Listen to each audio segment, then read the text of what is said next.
23 sisanya kan. Ini kalau ditotal kan 23. Oke? Clear ya? Paham? Ada pertanyaan? Cukup? Kalau cukup saya akan hapus ini. Saya akan jelaskan di PPT-nya Bu. Kalau sudah tanya Bu, kenapa itu ada 10? Ya kan? Kenapa 10? Ini contoh ya. Ini contoh. Ini contoh yang salah. Ini yang contoh yang salah. Jadi kalau misalnya di sini 24, saya di sini menampilkan kalau misalnya saya mau ambil 10, intinya gitu. Kalau saya mau ambil 10 sampel, maka caranya adalah 0,21 kali 10 ketemu 2, 0,29 kali 10 ketemu 3, 0,5 kali 10 ketemu 5, ini kalau di total 10. Kan gitu. Tapi itu nggak boleh saudara lakuin ketika saudara penelitian. Nggak boleh. Misalnya Bu, sampel populasi saya itu 200, Bu, saya mau ambil 100, nggak boleh. Jadi harus ada dasarnya. Biasanya kalau di sidang itu masih ditanyain, loh Pak, kok kamu ngambil sampel sebanyak 100? Dasarnya dari mana? Nah nanti saudara jawabnya adalah, Bu, saya menggunakan rumusnya, misalnya saya pakai rumusnya Scoville. Setelah saya masukin ke rumus, ternyata diperoleh hasilnya sekian, sehingga saya ngambil sampel sejumlah hasil perhitungan yang ada di rumusnya Scoville. Itu ya.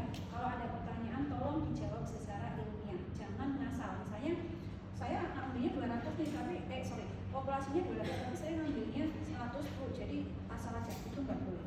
Di dalam kaidah akademik itu tidak boleh seperti itu. Itu ya, itu namanya tidak akademis. Itu ya, bisa dipahami. Dan ini juga berlaku untuk yang sama. Misalkan di sini ada 55 populasi, maka nanti silakan sudah hitung kalau pakai rumusnya Scoville. Ini nanti kalau populasinya 55 nanti akan ketemu sampelnya sekitar 48. Itu sudah saya hitung. Nanti kalau nggak bisa silakan hitung sendiri.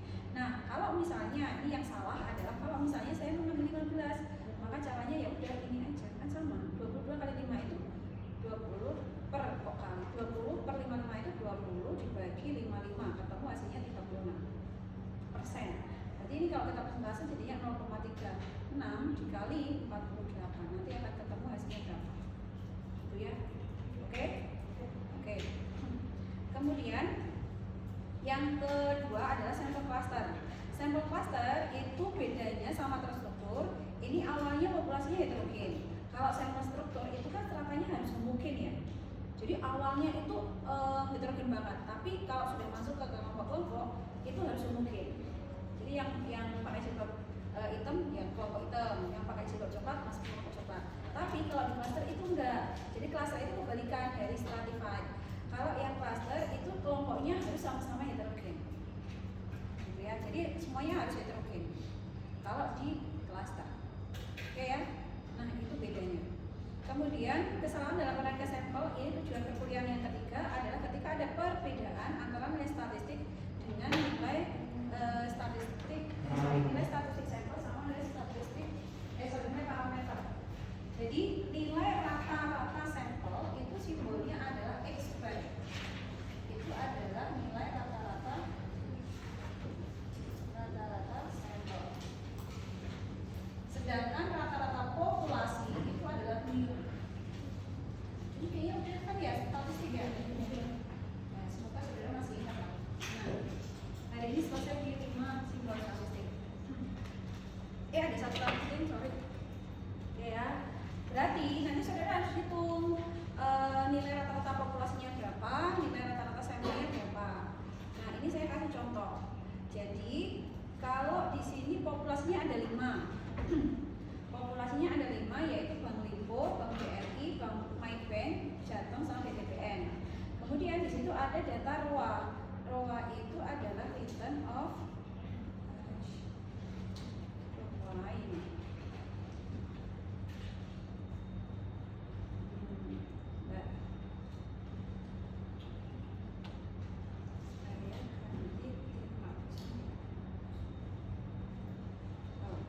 ROA itu adalah return di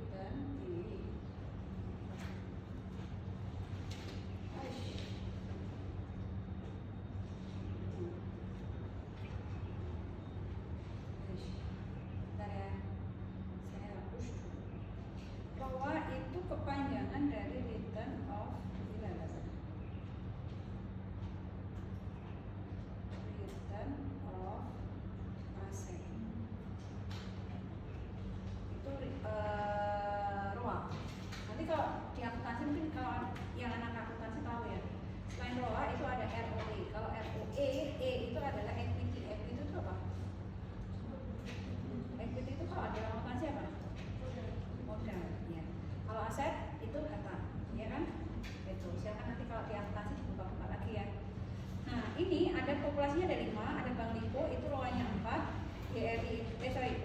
Lipo itu 2, BRI itu 4, MyBank itu 6, Jateng 4, BTPN 4. Berarti rata-ratanya berapa? Ini kalau kita berapa? 2 tambah 4 itu 6, 6 tambah 6 12, 12 tambah 8 20. Rata-ratanya berapa tadi? 20 dibagi 5 ketemu 4. Ini ya. Ini adalah rata-rata populasi. Benar, mu. Selesai, itu populasi. Sekarang kita harus cari rata-rata sampelnya berapa. Nah, rata-rata sampelnya misalnya, ini contoh ya. Misalnya kita mau ambil 2, sampelnya 2. Tapi nanti sudah hitung. Kan kalau 2 saya hanya contoh aja. Nanti kalau itu berarti berapa Bu kalau populasinya 5? Nah, silakan nanti dihitung pakai rumusnya Slovin gitu ya. Ini saya hanya contoh aja biar cepat. Jadi misalnya kita mau ngambil 2 dari 5, maka kita bisa menggunakan yang namanya rumus kombinasi. Masih ingat rumus kombinasi? Kombinasi itu adalah kombinasi 2 dari 5 itu C 2 dari 5. Yang di situ perhitungannya adalah faktorial. Masih ingat faktorial? Kalau yang lupa silakan tanya yang depan-depan ini ya. Nah, nanti ketemu hasil dari kombinasinya. Kalau kita sudah faktorial kan itu ketemu 10. Berarti nanti kita harus melakukan kombinasi sebanyak 10 kali dari 5 ini. Gitu ya. Nah, hasilnya adalah ini 10 kali. Berarti kalau 10 karena kita mau mengkombinasikan 2, berarti kan Lipo BRI, Lipo MyBank, Lipo Jateng, Lipo BTPN, gitu ya. Jadi 2 itu Lipo BRI, Lipo MyBank. Kalau misalnya sudah tanya Bu, kalau 3 berapa? Berarti gimana ya? Berarti Lipo BRI MyBank, Lipo MyBank Jateng dan seterusnya, gitu ya. Karena ini hanya ada 2, berarti kan kita harus melakukan kombinasi 2 bank saja. Kalau 3 berarti nanti ditambah lagi, gitu ya. Nah, nanti kombinasi ROA-nya ya udah Lipo berapa tadi? 2. Kemudian BRI berapa? 4. Rata-ratanya berapa? Ini kan 2 tambah 4 6 dibagi 2 kan? Karena kan dia hanya 2 kombinasinya. Berarti 3. Kalau sudah ini sampai ke bawah, pokoknya sampai 10. Kenapa 10? Karena kita harus hasil dari kombinasinya kan 10. Gitu kan? Berarti ini harus sebanyak 10 kali. Setelah itu kita hitung rata-ratanya. Ini kalau di total ketemu 40. 3 7 10 10, 13, 18, 22, 26, 31, 36, 40. Pas kan? 40 dibagi 10. Ketemu hasilnya 4. Sekarang kita flashback lagi. Ini ya, mu-nya 4. Mu-nya 4. Kemudian X bar-nya itu 4. Pertanyaannya, ada kesalahan dalam penelitian sampel nggak? Ada kesalahan enggak? Ya Allah sih. Jawab aja ada atau tidak? Kenapa? Karena sama. Mu-nya 4, X bar-nya 4, ya kan? Sekarang kita balik lagi ya, Cin. Kesalahan dalam merasakan sampel itu adalah perbedaan. Ya kan? Kan kalau mu-nya 4 sama X4 kan sama. Beda nggak ini? Enggak. Kalau sama dalam statistik itu sama dengan, kalau berbeda itu tidak sama dengan. Kan itu hanya simbol otomatis aja. Oke ya, karena mu-nya 4 kemudian X bar-nya 4 berarti ini tidak terjadi kesalahan dalam penarikan sampel. Gitu ya. Oke, sampai sini ada pertanyaan? Ini kalau mau hitung. Udah ya. Untuk selebihnya saya akan tidak akan saya jelaskan karena ini jarang akan kita pakai. Tapi ini hanya kalau saudara mau tahu aja.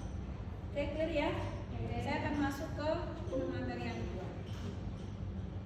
Materi yang kedua adalah teknik dalam pengambilan sampel. Cepat pokoknya. Tapi saya mau mengambil nanti kalau saudara rada nggak mudah karena saya cepat, itu tolong nanti saudara japri aja saya. Nanti saya jelasin secara private, gitu ya. Karena saya memahami dari wajah-wajah kalian itu, saya melihat ada beberapa yang belum bisa ngikuti, gitu ya. Nanti silakan japri saya. Jadi nanti kalau saudara jadi guru atau jadi dosen nanti akan tahu wajah ini anak yang paham, ini yang nggak paham itu akan kelihatan. Gitu. Kalau sekarang sebenarnya nggak bisa melihat. Tapi nanti kalau udah jadi dosen atau jadi guru nanti saudara akan tahu. Gitu ya. Makanya saya minta tolong di kelas ini kalau saudara nanti tadi ada yang missing, misalnya Bu saya tadi kelewat, nanti kalau saudara malu tanya, nanti silakan saudara bisa cari saya, atau saudara tanya temennya yang paham. Insya Allah yang bagian depan paham. Ini Mbak ya, bilang kan? Ya, saya yakin kamu paham. Gitu ya. Oke, saya lanjutkan boleh? Ini nggak akan lama. Materi yang kedua adalah teknik sampling. Teknik sampling itu kita tujuan perkuliahannya ada 3. Yang akan kita bahas ada 3. Yang pertama jenis sampling. Nah, pokoknya. Yang pertama ada jenis sampling. Jenis sampling ada berapa? Jenis sampling dua itu apa?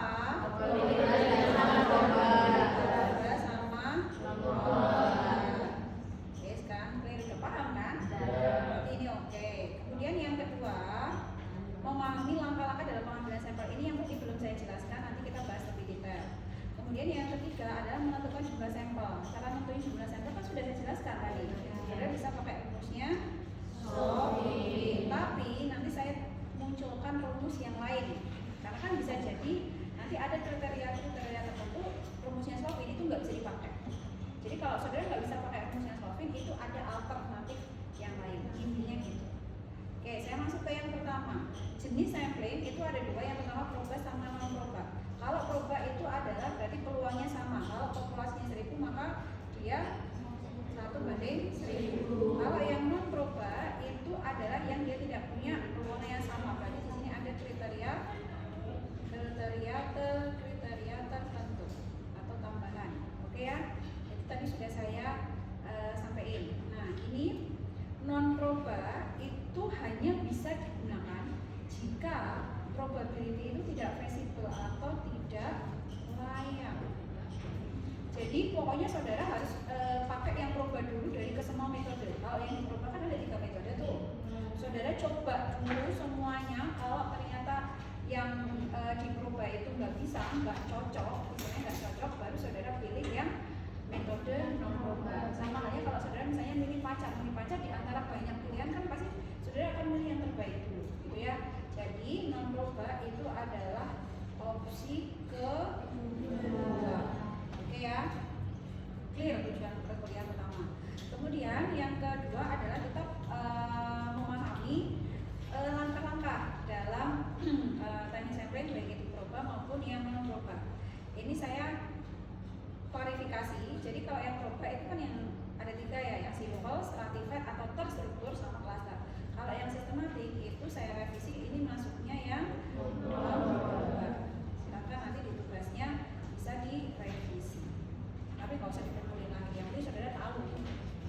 Nah, kita masuk yang pertama. Kalau simple random sampling itu langkah-langkahnya adalah yang pertama saudara tentukan dulu populasinya.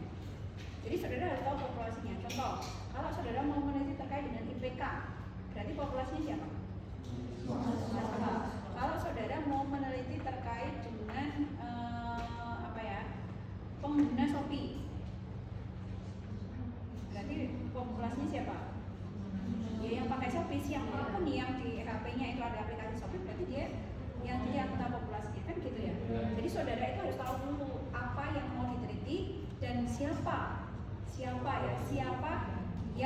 orang atau siapa objek yang menggunakan variabel itu, yang menggunakan apa yang saudara teliti, ya gitu ya. Jadi saudara harus paham, oh kalau saya mau meneliti terkait dengan misalnya tingkat suku bunga, berarti tingkat suku bunga itu siapa populasinya? Nasabah kan? Karena kan nggak mungkin, misalnya bisa jadi nasabah itu ya anak-anak juga, siapa kan ada yang punya tabungan kan? Berarti mereka yang tidak punya tabungan di bank, maka mereka nggak bisa jadi anggota populasi. Jadi saudara harus paham. Nah itu yang pertama. Kemudian yang kedua adalah daftar semua populasinya. Jadi saudara harus tahu, oh kalau misalnya di sini saya mau meneliti terkait dengan IPK itu yang punya adalah mahasiswa, dosen kan nggak punya IPK. Berarti saudara harus tahu, oh nama mahasiswanya siapa aja. Gitu. Kemudian yang ketiga adalah tentukan jumlah sampel. Jadi jumlah sampel itu salah satunya adalah saudara bisa pakai rumusnya Slovin. Ya, rumusnya Slovin.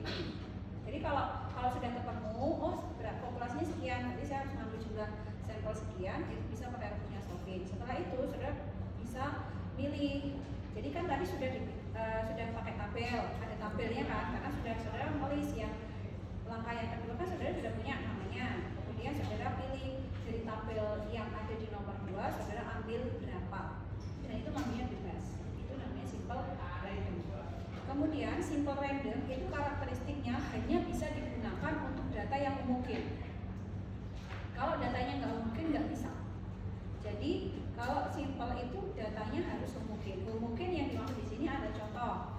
Saudara mau meneliti terkait dengan kemampuan pengetahuan anak SMA. Nah, anak SMA itu kan dia ada kelas 1, ada kelas 2, ada kelas 3. Berarti secara pengetahuan anak kelas 3 itu jauh lebih berpengetahuan daripada anak kelas 1. Betul kan? Berarti kalau seperti itu datanya nggak bisa dikatakan mungkin. Nggak bisa. Meskipun ini sama-sama nih siswa. Tapi kan kalau yang saudara teliti adalah tingkat pengetahuannya, istilahnya kepintarannya, maka anak kelas 3 kan jauh lebih pintar daripada anak kelas 1. Berarti kan datanya nggak mungkin. Itu nggak bisa. Itu nggak bisa pakai simple random sampling. Tapi kalau misalnya saudara mau meneliti terkait dengan tren rambut. Tren rambut untuk anak SMA, mau dia anak kelas 1, kelas 2, kelas 3, yang namanya rambut ya udah kayak gitu kan. Apalagi kalau di Indonesia rambut ya warna hitam, gitu kan. Maka mau kamu kelas 3 bukan berarti rambutmu itu jauh lebih bagus daripada anak kelas 1. Jadi, karena rambut itu kan semuanya sama. Tahu ya? Paham ya? Jadi sekali lagi satu objek populasi sama-sama siswa, tapi kalau dia karakteristik atau yang diteliti itu berbeda, maka dia bisa bertindak data itu sebagai homogen, dia bisa bertindak data itu sebagai heterogen. Jadi tidak ada yang namanya justifikasi kalau siswa pasti homogen, enggak. Tergantung konteks apa yang saudara teliti. Bisa dipahami ya? Oke, itu kalau yang random. Nah, gimana kalau ternyata populasinya itu nggak mungkin? Berarti kalau populasinya nggak mungkin kan pasti heterogen. Maka saudara nggak bisa pakai simple random, tapi saudara harus pakai yang namanya stratified. Nah, kalau stratified itu angkanya sama. Yang pertama saudara tentuin populasi, kemudian bikin daftar populasi, sama yang ke selanjutnya adalah saudara lakukan persentase di stratanya. Nih.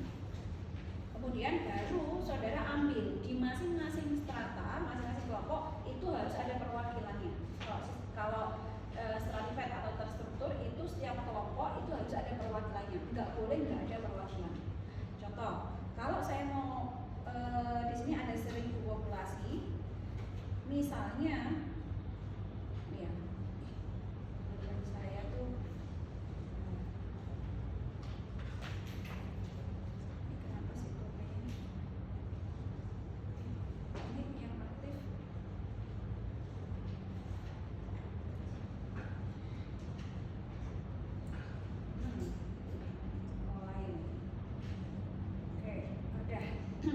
Misalnya ini populasinya 1000. Populasi 1000. Misalnya ya, ini setelah saya hitung, nanti saudara bisa cek sendiri. Intinya ini hanya contoh aja. Kalau populasinya 1000, setelah saya hitung, ternyata saya harus ngambil sampel sebanyak 100.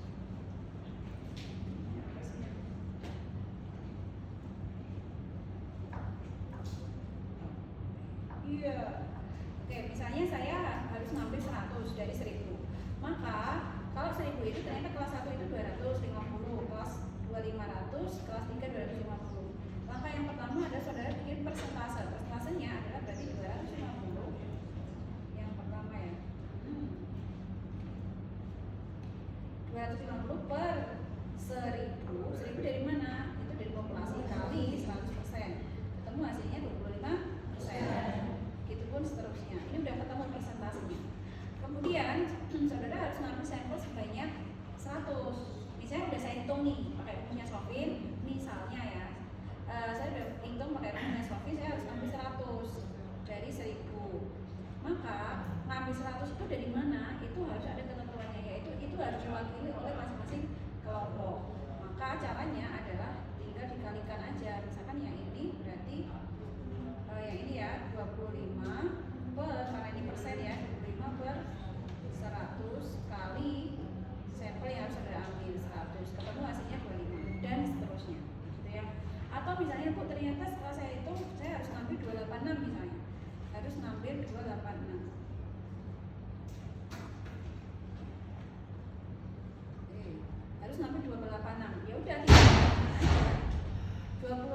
25% itu kan 25 dari 100 tinggal dibalikan 28. Nah, kalau 50 berarti 50% dikali 28. Nah, nanti akan ketemu berapa proporsinya. Pokoknya semua kelompok harus ada perwakilannya. Itu kalau stratified. Kalau sistematik itu sistemnya kelipatan. Jadi kalau sistematik misalnya saudara harus ambil 50 sampel dari 500, berarti saudara bisa pakai yang namanya kelipatan. Itu kalau sistematik. Jadi saudara bikin daftarnya dulu, daftar nama populasinya, kemudian saudara bikin yang namanya kelipatan. Itu kalau sistematik itu kan masuknya ke non proba. Nah, ini saya balik lagi ke proba. Kalau yang proba itu salah satunya ada klaster. Bedanya kalau klaster kan tadi anggota kelompoknya heterogen ya. Itu balikan sama yang sistem stratified, sorry. Kalau yang klaster karena dia anggotanya itu heterogen, maka bedanya kalau yang klaster itu tidak harus setiap anggota kelompok itu ada wakilnya. Itu enggak harus. Misalnya populasinya 1000.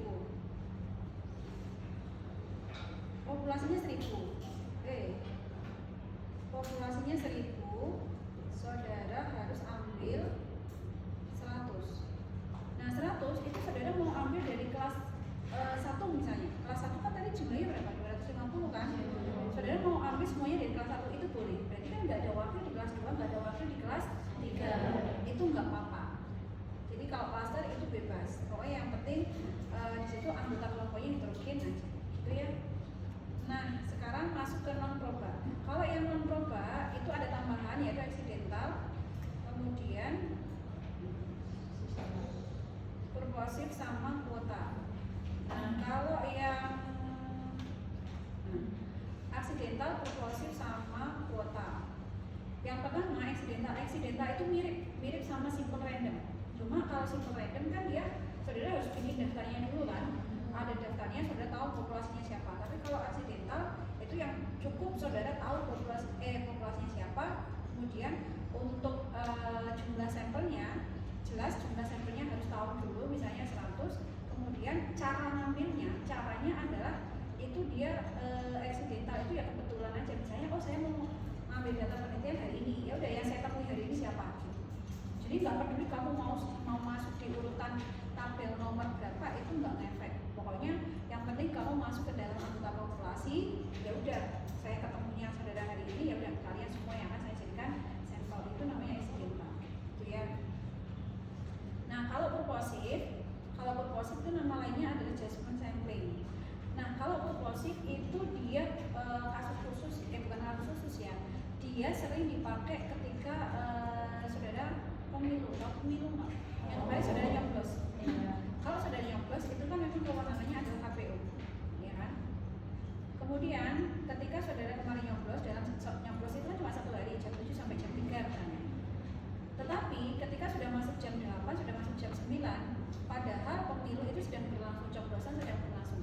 Tapi kalau saudara lihat infonya, entah itu di TV atau entah itu dimanapun, ada yang namanya lembaga survei itu bisa langsung ngambilin hasilnya beserta dengan hasil pollingnya, yaitu dalam istilah quick count, ya kan? Dan hasilnya ternyata yang jadi tidak jauh berbeda dengan hasil yang diperoleh dari lembaga resmi KPU, ya kan? Hanya selisih angka sedikit, tetapi yang jadi presiden itu adalah yaitu orang paslon itu. Ya. Pernah nggak sudah berpikir loh mereka pakai sistem apa? Ya, mereka pakai sistem purposif. Jadi kalau KPU, kalau kita nunggu hasil dari pengumuman KPU itu kan sampai berbulan-bulan kan, bahkan sampai 3 bulan baru diumumin. Karena dia memang pengumpulannya itu adalah semua populasi itu harus dikumpulkan jadi satu. Itu kalau pemilu. Tapi kalau lembaga survei itu enggak, mereka kan nggak punya kewenangan untuk mengumpulkan semua data, karena yang punya kewenangan adalah lembaga resmi pemerintah. Sedangkan kalau lembaga survei itu kan yang non pemerintah.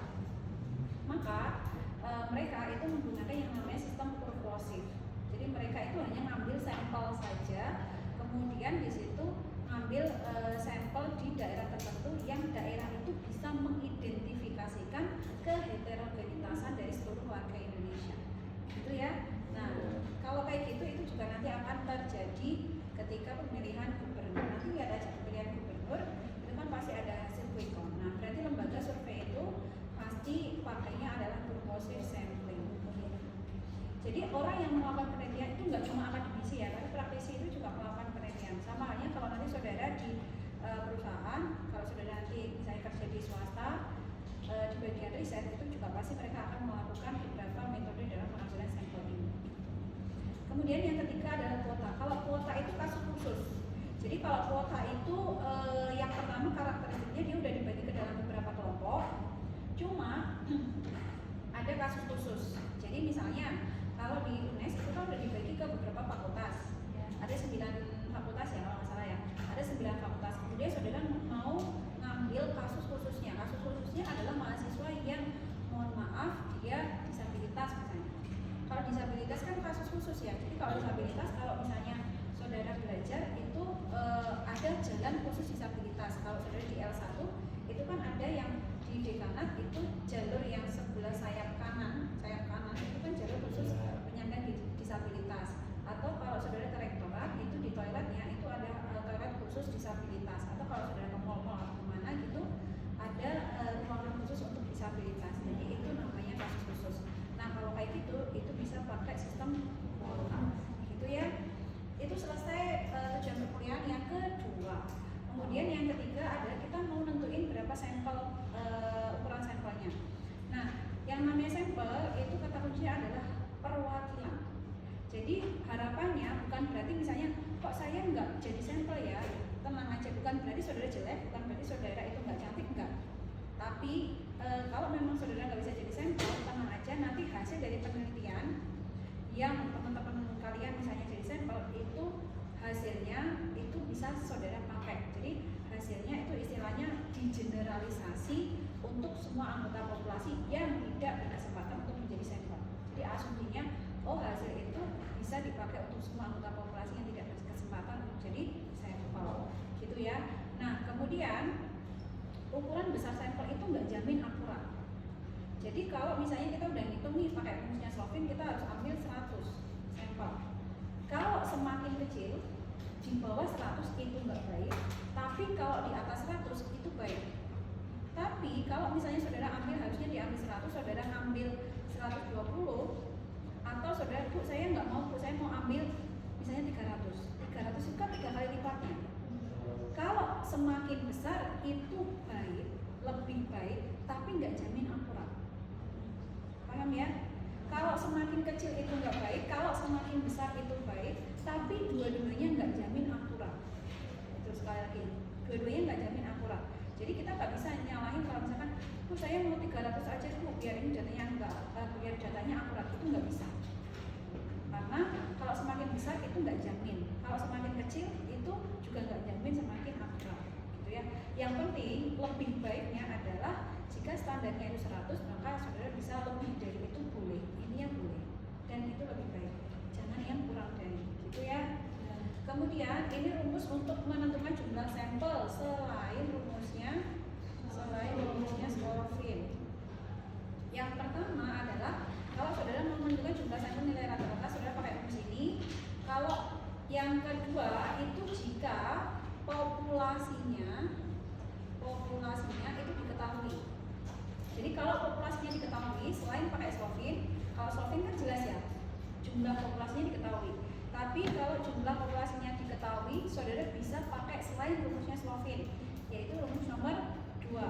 Atau kalau jumlah populasinya nggak diketahui, jadi kita nggak tahu jumlah populasinya berapa, saudara bisa pakai yang rumus ke. Dan itu ada data yang kita itu nggak tahu jumlah populasinya berapa. Nah itu nanti bisa kita pakai rumus yang ke-3. Nah sekarang saudara perhatikan rumus di masing-masing nomor itu. Yang pertama adalah Z A. Z itu adalah nilai probabilitas. Z itu adalah nilai probabilitas. Kalau S itu adalah standar deviasi. Ini kan di statistika kemarin ya. S itu adalah standar deviasi. Kalau Z itu adalah nilai probabilitas. Kalau E itu adalah error. Kalau P itu ini ya yang nomor 2. P itu berarti persentase populasi. Ini populasi, persentase populasi. Oke, sudah? Sudah ya? Oke, saya masuk ke contoh. Saudara perhatikan contohnya dengan baik-baik. PT LG itu dia lagi produksi TV. Kemudian PT LG itu mau teliti, mau riset. Ini produk TV yang saya keluarkan itu disukai konsumen atau enggak? Nah, kemudian si LG itu dia melakukan survei dengan tingkat keyakinan 95%. Tingkat keyakinan itu simbol statistiknya adalah C, di mana C itu sama dengan 1 dikurangi E. Oke, cepat, ini udah tinggal 1 slide lagi udah selesai. Pas yang kilat ya. Oke, sudah. Kalau tingkat keyakinannya 95%, maka E-nya berapa? E-nya sama dengan 5%. Sehingga tingkat keyakinan itu adalah lawan dari standar error atau tingkat kesalahan.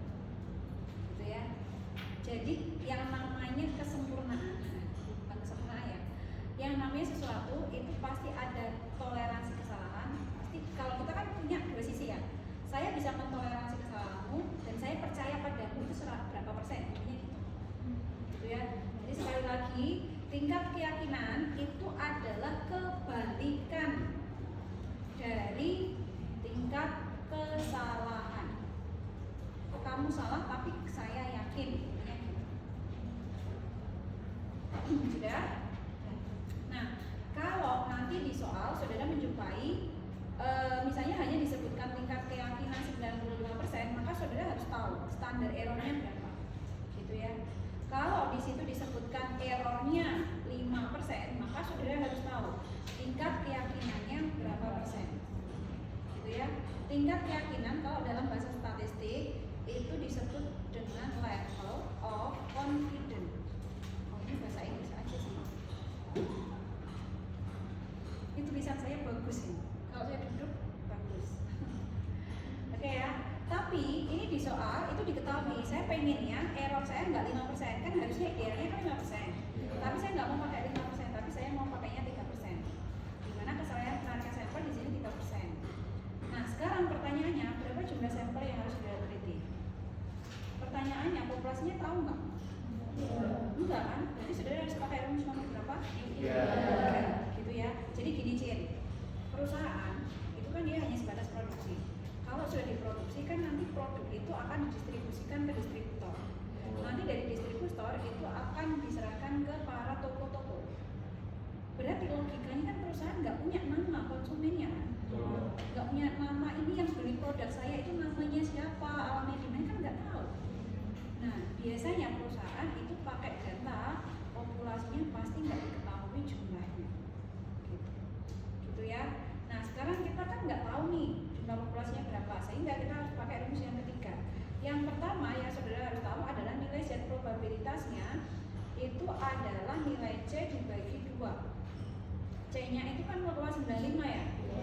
95 dibagi 2. Kenapa dibagi 2? Karena ini menunjukkan 2 itu adalah two-tail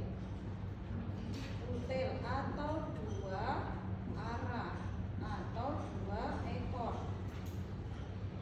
Nah, kenapa 2 arah? Itu sebagai bentuk dari distribusi normal. Jadi kalau digambarkan dalam statistik itu gambarnya kayak gini. Nah, 2 arah itu yang ini, yang saya arsip. Jadi dia punya 2 ekor. Dia itu punya 2 sayap. Nah, 2 sayap inilah yang dimaksud dengan distribusi normal, gitu ya. Tolong ingat-ingat 2 arah. Jadi hanya ada 2 arah sama 1 arah. Nah, nanti yang kita pakai itu adalah yang 2 arah. Oke ya. Sehingga 0,95 dibagi 2 berapa? 0,45. Sekarang silakan buka buku statistiknya di bagian belakang yang punya buku statistik di halaman L15 bagian kedua. Ya. Yang nggak punya buku statistik silakan gabung sama temennya. Ini sudah yang dulu ya. Sudah yang dulu.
ketemu angka berapa Nat?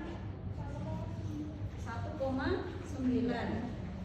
Oke ya Nat, 1,9 saya tuliskan 1,9. Udah Nat, terus kamu kembali lagi ke angka 0,45. Terus kamu tarik garis ke atas mentok berapa?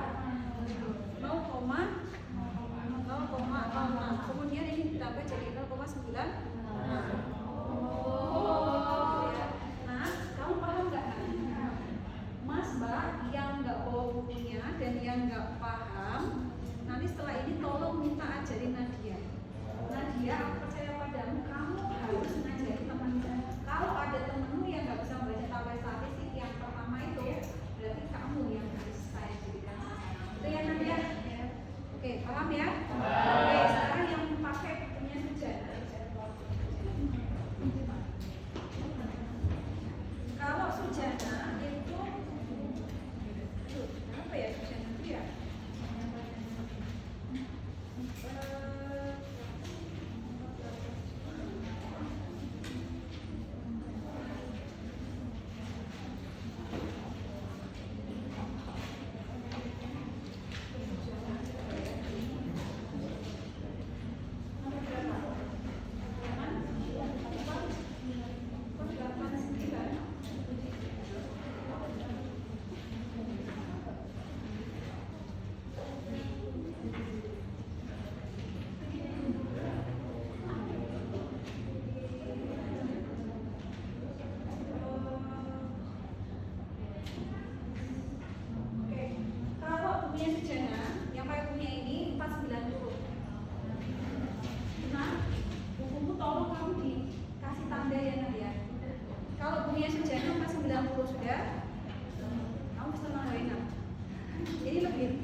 Secara horizontal.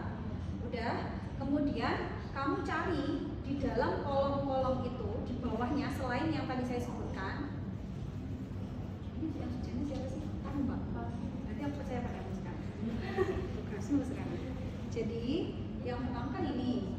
Kamu patokannya ini ke bawah, sama ini ke sini. Oke. Kemudian kamu cari angka 0,475 di situ nggak ada. Berarti patokannya adalah kamu cari angka yang di belakang koma. Mbak, itu kan 0,475. Berarti angka di belakang koma berapa? Mbak? 475. Kamu cari sampai ketemu 475. 475. Ada? 475. Cari sampai ketemu pokoknya. 475. 475 berarti 4750 gitu. Udah? Kamu bantuin Mbak. Harus bantuin. Nanti kamu minta tolong ajarin nih atau minta tolong aja. Ya. Sudah? Belum? Pokoknya kalau dia belum ketemu tidak saya lanjutkan. Udah? 475. Sekarang kamu lingkari itu. Kamu lingkari, kemudian kamu tarik secara horizontal ke arah kiri. Ketemu berapa? 1,9. Setelah itu kamu balik ke lingkaranmu, kamu tarik ke atas. Berarti 1,9 ditambah. Kalau di sini 1,9 sama 6 berarti 1,96. Itu enggak enaknya kalau sebagai ini sih enaknya. Kalau enggak paham, tanya Mbak, nama siapa? Kia. Kamu tanya Kia ya. Kalau saudara pakai bukunya Sujana, kalau yang nggak paham tanya Kia. Kalau pakai bukunya Suharyani, yang berlaku Nadia. Oke, yang paham ya? Oke, sekarang saya lanjut ke sini. Itu tabel statistik pertama yang kita bahas. Kemudian yang kedua adalah error. Tadi kan errornya 3 ya. Errornya 3 itu senilai dengan 0,03. Nah, sekarang kita masukkan ke rumus. Berarti 0,25 itu dari rumus ya, Cini ya, jangan tanya. Ini dari rumus. Kalau udah dimasukin ke rumus, ini akan ketemu berarti tanpa kita tahu jumlah populasinya, kita harus ngambil sampel sebanyak 1067 orang.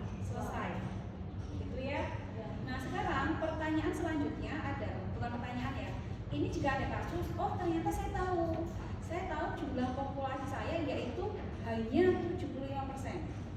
Ini kan kita nggak tahu 75%-nya dari mana. Pokoknya saya tahu populasinya ada 75% aja, saya nggak tahu 75% dari mana. Maka saudara nggak bisa pakai yang rumus ketiga, tapi saudara harus pakai rumus yang kedua. Caranya yaitu nih, tinggal dimasukin aja 1,96 itu dari ini, kemudian 0,75 itu dari sini, 1 itu rumus, ini dikurangi 0,75, ini kemudian dikurangi error ini. Sehingga kalau kita tahu, oh saya tahu nih, tapi populasinya saya tahunya adalah proporsinya aja, yaitu 75%, berarti saya harus mengambil sebanyak 800 orang. Selesai. Udah ada pertanyaan? Gampang kan? Semoga jelas ya, dengan kecepatan 44 menit. Kalau saudara